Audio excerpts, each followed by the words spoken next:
نحمدہ ونصلی ونسلم علی رسولہ الکریم اما بعد فاعوذ باللہ من الشیطان الرجیم بسم اللہ الرحمن الرحیم یا صاحب الجمال و یا سید البشر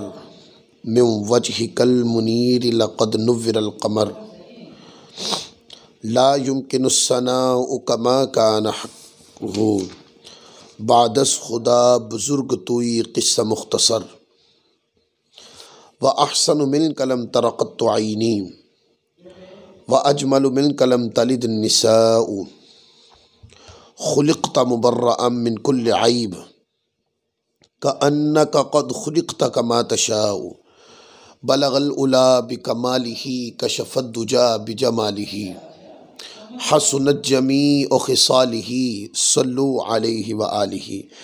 اللہم صلی وسلم وبارک علی سیدنا و مولانا محمد وبارک وسلم وصلو علیہ۔ اللہ رب العزت کا شکر ہے جس کی توفیق سے آج ہم پھر اپنے درس ادب کے اندر حاضر ہیں۔ ہماری درس ادب کے اندر جس کتاب سے ہم احادیث کو پڑھ رہے ہیں وہ ہماری کتاب ہے الادب المفرد، جو امام بخاری رحمۃ اللہ علیہ کی کتاب ہے۔ پچھلے درس ختم ہونے سے پہلے میں نے بتایا تھا کہ ہم نے اس کی 3 احادیث پڑھ لی ہیں، بلکہ وہ 3 احادیث نہیں تھیں، ہم نے 3 باب پڑھ لیے تھے اور 5ویں حدیث تک ہم پڑھ آئے تھے، جس کے اندر ہم نے مختلف باتیں سیکھی ہیں۔ ایک یہ کہ والدین کا ادب احترام کرنا چاہیے، ان کے ساتھ احسان کرنا چاہیے، اور پھر والدین کی جو اطاعت ہے یہ اللہ تبارک و تعالیٰ کی رضا ہے جائز امور کے اندر۔ اور آج جس باب سے ہم اپنے درس کو شروع کرنے لگے ہیں یہ باب ہے باب بر والدیہ وَإِن ظَلَمَا۔ اس باب کے تحت امام بخاری رحمۃ اللہ علیہ فرماتے ہیں کہ والدین کے ساتھ نیک سلوک کرنا اگرچہ وہ ظلم بھی کریں، یعنی کہ والدین کی طرف سے اگر کوئی ایسا معاملہ سامنے آ جائے کہ جس کو آپ سمجھتے ہیں کہ یار یہ میرے اوپر زیادتی ہے، تو اس میں بھی یہ ہے کہ آپ ان کے ساتھ حسن سلوک کریں گے، ان پہ ظلم نہیں کر سکتے بلکہ اپنے امر کو چھوڑ لیں گے۔ اس سے مراد وہ کہ کسی جائز امر میں جس میں آپ حق پر ہیں، درست ہیں، شریعت کا مسئلہ ہے، درست ہے، جائز ہے، لیکن اسی طرح والدین میں سے کسی نے فرما دیا کہ میں اس کے حوالے سے ان کی رائے مختلف ہے، تو ایسی صورت کے اندر بھی والدین کا ادب کیا جائے گا۔ یعنی میری مراد دین کے کسی ایسے عمل میں ناجائز عمل کی طرف نہیں ہے، بلکہ میری مراد یہ ہے کہ اگر والدین میں سے کوئی ظلم بھی کرے، یعنی کوئی کام وہ ایسا کریں کہ جس کو آپ سمجھیں کہ یہ میرے اوپر زیادتی ہے، تو ایسی صورت میں بھی والدین سے بدتمیزی نہیں کر سکتے بلکہ مشاوراتی طور پر ان کو بات عرض کی جائے گی کہ یہ معاملہ اس انداز میں ہے، آپ اس معاملے کو اس انداز میں دیکھیں، یعنی کہ ان کے ساتھ سختی نہیں کی جائے گی، اس وقت بھی حسن سلوک رواں رکھا جائے گا۔ اس پر حدیث لائے ہیں حدثنا حجاج قال حدثنا حماد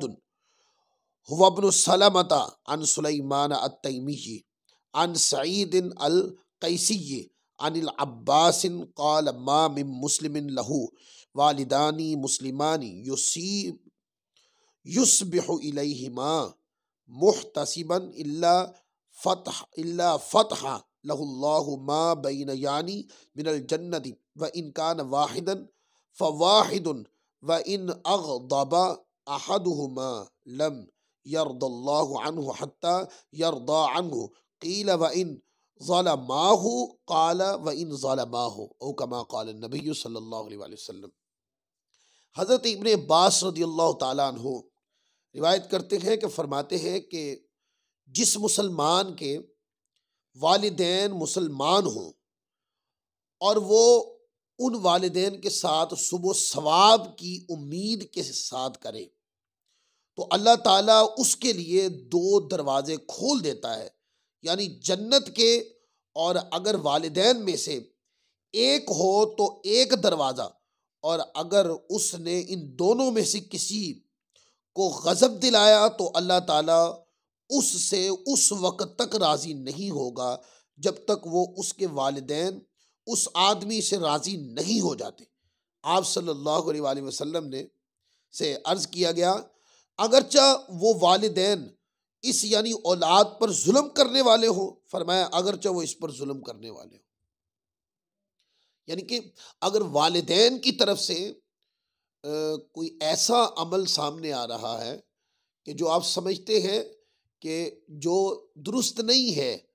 وہ ان کا عمل زیادتی پر مبنی ہے یا جلد بازی پر مبنی ہے، آپ کی رائے درست ہے، تو ایسی صورت میں بھی فرمایا کہ تم ان کے اوپر احسان ہی کرو گے، یعنی کہ جو عمل تمہیں ظلم لگے کہ یہ میرا حق ہے تو مجھے دیا نہیں گیا، تو فرمایا کہ والدین کی رضا کی خاطر اپنا حق چھوڑ دو۔ والدین اگر ظلم بھی کرے تو تم ظلم نہیں کرو، بلکہ تم احسان کرو ان کے ساتھ۔ اسی طرح اگلی حدیث ہے، حدیث نمبر 8، جس کو امام بخاری رحمۃ اللہ علیہ اپنی کتاب کے اندر لائے۔ اس کو حضرت تیسلہ بن میاس رضی اللہ تعالیٰ عنہ بیان کرتے ہیں۔ وہ کہتے ہیں کہ میں نجدیوں کے ساتھ تھا، پس میں ایک گناہ کر بیٹھا جسے کبیرہ گناہ سمجھتا تھا، تو میں نے حضرت ابن عمر رضی اللہ تعالیٰ عنہما سے اس کا ذکر کیا، تو انہوں نے پوچھا وہ گناہ کیا ہے؟ میں نے کہا کہ یہ انہوں نے فرمایا کہ یہ کبیرہ گناہوں میں سے نہیں ہے، وہ کبیرہ گناہ تو 9 ہیں۔ نمبر 1، اللہ تعالیٰ کے ساتھ شرک کرنا، کسی جاندار کو مار دینا لڑائی کے وقت، لشکر سے بھاگ جانا، پاک دامن عورت پر تہمت لگانا، سود کھانا، یتیم کا مال کھانا، مسجد میں بے دینی پھیلانا، مذاق کرنا، والدین کا اولاد کی نافرمانی پہ رو پڑنا۔ اور حضرت ابن عمر رضی اللہ تعالیٰ عنہما نے مجھ سے فرمایا کہ کیا تم کو دوزخ سے ڈر لگتا ہے اور جنت میں جانا پسند کرتے ہو؟ میں نے کہا ہاں، اللہ کی قسم۔ آپ نے فرمایا کیا تیرے والدین حیات ہیں؟ میں نے کہا کہ میرے پاس صرف میری ماں ہے۔ انہوں نے فرمایا اللہ کی قسم، اگر تم اس اپنی ماں سے نرمی سے گفتگو کرو اور اس کو کھانا کھلاؤ تو تم ضرور جنت میں جاؤ گے، جب تک کہ تم کبیرہ گناہوں سے بچتے رہو گے۔ اب اس میں کئی باتیں ہیں، ایک تو مختلف چیزیں بتائیں حضرت عبداللہ بن عمر رضی اللہ تعالیٰ عنہ نے۔ آپ نے فرمایا کہ اللہ کے ساتھ شرک نہیں کرنا چاہیے، منع کیا، یہ کفر ہے، شرک ہے، یعنی یہ وہ عمل ہے شرک کہ بندہ کرتا ہے تو بندہ دائرہ اسلام سے خارج ہو جاتا ہے، پھر سرے سے کلمہ پڑھنا پڑتا ہے۔ اور اگر کلمہ پڑھے بغیر کوئی بندہ شرک کرے اور کلمہ پڑھے بغیر ہی مر گیا تو ایسا شخص جو ہے وہ دائمی طور پہ دوزخ میں جلے گا، اس کی بخشش کا کوئی سامان نہیں۔ یہ بات اچھے طریقے سے سمجھ لیں کہ اگر کوئی بندہ گناہ گار ہو اور گناہ کرتا ہو تو گناہ کرنے والا بندہ اپنی سزا بھگت کے دوزخ میں جنت میں چلا جائے گا، کیونکہ مسلمان مرا نا۔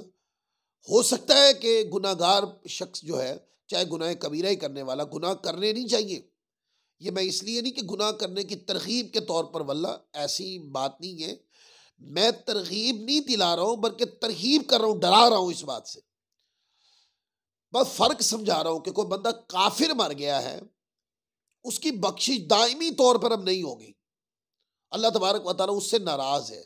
اللہ تبارک و تعالیٰ دائمی طور پر اللہ نے فیصلہ فرما دیا کہ وہ دوزخ میں جلے گا۔ اور اگر کوئی گناہ گار ہے، گناہ کرتا تھا اور پھر گناہ کرتے ہی مر گیا، اب اللہ کی رحمت چاہے اس کو بے حساب بخش دے، یا اللہ تبارک و تعالیٰ عز و جل اس کے گناہوں کی سزا دے کر پھر دوزخ سے نکال کے اس کو جنت میں ڈال دے، تو گناہ گار کے لیے تو بالآخر بخشش کا رستہ ہے، پر جو شرک پہ مر جائے اس کے لیے بخشش کا رستہ نہیں ہے۔ پھر آگے کہا کہ کسی جاندار کو مار دینا یہ بھی کبیرہ گناہوں میں سے حضرت عبداللہ بن عمر رضی اللہ تعالیٰ نے ذکر کیا. یعنی کہ کبیح ترین کام، اس کے اندر بندے کی جان بھی ہے، جانداروں میں بندہ بھی شامل ہے، انسان بھی، آدمی بھی شامل ہے. اگر کسی آدمی کو قتل کر دیا یہ بھی کبیرہ گناہ ہے. اسی طرح کسی جانور کو قتل کر دیتے ہیں آپ، یہ بھی غلط ہے، یہ عمل بھی درست نہیں. کسی پرندے کو آپ بغرض شکار نہیں، ایسے شوق پورا کرنے کے لیے آپ اس کو پرندے کو مارتے ہیں، یہ بھی غلط عمل ہے. اس طریقے سے اور بھی جاندار، ہاں جانداروں میں ایسے جو موذی جانور ہیں جو تکلیف پہنچاتے ہیں، یعنی کہ جیسے سانپ ہے، وہ اس طرح کی چیزیں اس سے مستثنا ہے. یعنی کہ ایسی چیزیں اس میں شامل ہے کہ جو موذی نہیں ہے، نقصان بھی نہیں دیتی، اور ان کو آپ کو ان کی ضرورت بھی نہیں، یعنی آپ ان کا شکار بھی نہیں کرنا چاہتے، شکار کی ضرورت اور حاجت بھی نہیں ہے، بس ایسے شوق کے لیے اگر آپ کرتے ہیں تو یہ بھی قبیح ترین کام ہے. پھر آگے دیکھیں، کہا کہ لڑائی کے وقت لشکر سے بھاگ جانا یہ بھی کبیرہ گناہ ہے. جب جہاد کے لیے بندہ نکلا، میدان جہاد کے اندر جب لڑائی کا وقت آیا تو جان بچا کے بھاگ گیا. عظمت یہ نہیں کہ وہ جان بچا کے بھاگ گیا، عظمت یہ ہے کہ وہ دین کی خاطر مر جاتا، یہ فضیلت ہے. پھر کہا پاک دامن عورت پہ تہمت لگانا، اس کی طرف برائی منسوب کرنا، برا کہنا، تہمت لگانا، یہ بھی کبیرہ ترین گناہ ہے. اب آپ نوٹ کرتے آئیں کہ اب معاشرے میں یہ ساری چیزیں موجود نہیں. حضرت عبداللہ بن عمر رضی اللہ تعالیٰ سختی سے منع کر رہے ہیں، فرمایا کہ یہ کبیرہ گناہ اللہ کو ناپسند ہے. بندہ ایک گناہ کرے تو بندے کے دل کے اوپر سیاہ کالک کا دبا لگ جاتا ہے. اگر تلاوت قرآن پاک کثرت سے موت کو یاد کرے، اچھی صحبت میں بیٹھے، عبادات کرے تو وہ مٹ جاتا ہے. لیکن اس کی نحوست سے کہتے ہیں کہ اگر اقدامات عبادات نہ کی جائیں، موت کو کثرت سے یاد نہ کیا جائے، ذکر نہ کیا جائے، تلاوت قرآن نہ کی جائے، وہ دبا جو گناہ کا لگ گیا ہے اس کے لیے اگر اقدامات نہ کیے جائیں تو وہ دبا بڑھتا جاتا ہے، اس کی نحوست سے بندہ اور بھی گناہ کرتا ہے. دیکھیں اسی طرح کا سود کھانا، پھر آگے کہا یتیم کا مال کھا جانا. یتیم تو پہلے